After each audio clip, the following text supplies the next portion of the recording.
How's it going, everyone? Ricky here from Bully BBQ, and today I'm going to show you my tips on how you can get nice, big, meaty pork ribs, even here in Australia. So, one of the things I probably get asked the most is, how are your pork ribs so big? Like, where do you get them from? They're so meaty. And it's not so much where I get them from, it's more what type of ribs they are and how I talk to my butcher. So I'm going to run through that today with you guys, and we'll go through a couple of important differences about American pork and Australian pork so you fully understand. So what I've done here is I just said to my butcher, I said, "Big Al, mate, just give me the whole side of the pig." So this is the whole side. This is the head end, the shoulder is just there with the little legs comes down, that's the tail end, and that wraps around, and then that's your belly there. Your pork belly's just there. So if I spin this around to you, remembering that's the tail end, we'll do a zoom in here and I'll show you what I mean by where the ribs come from and why it's so hard to get good meaty pork ribs in Australia.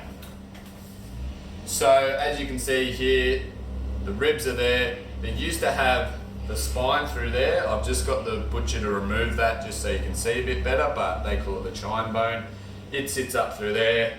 That's your belly. Now the main thing I want you to look at is this through here. You know, does that look familiar? Because that's Australian bacon. So what the butchers are trained to do is they'll come in and they'll follow that rib bone and they'll trim all the meat off the top of the rib for the bacon.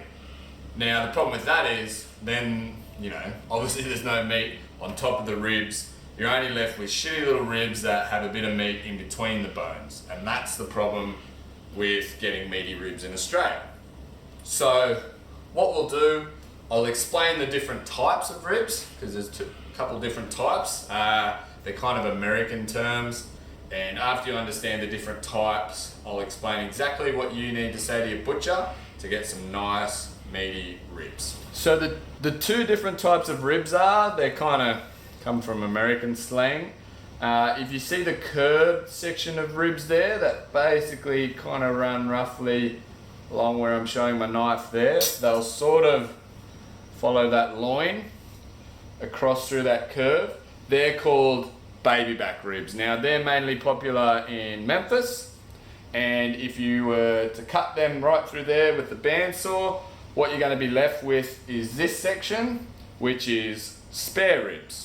So they're the ones I use, spare ribs, but then we'll just do a little bit more trimming to them to turn them into a St. Louis cut. Now, all the competition teams, well, most of them use St. Louis cuts. They're the biggest, meatiest, they normally turn out the juiciest in my opinion. So I'll just go through a cross section again, just so you fully understand what I'm talking about. This blue section here is the curved ribs. They're called the baby backs. This green section from there to there is spare ribs. Over there you've got the rest of the belly. Now to turn the spare ribs into the St. Louis cut, which is what I use in competitions and a lot of competition teams do, you just need to trim off these rib tips or riblets.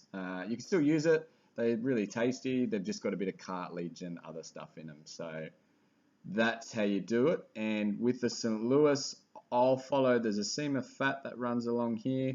I follow that off and trim some of this belly type meat off here. I just find it's not as good. You can leave that on and there'll be even meatier ribs. Up to you, just have a bit of an experiment. But they're your different types of ribs. So hopefully that makes a lot more sense to you now and you can refer back to this picture.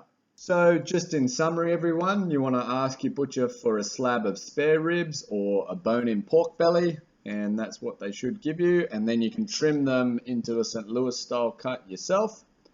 Or you can use baby back ribs. Some butchers will call them USA style ribs, but they're probably not going to be as meaty. There you go. So I hope you kind of understand the different type of pork ribs now.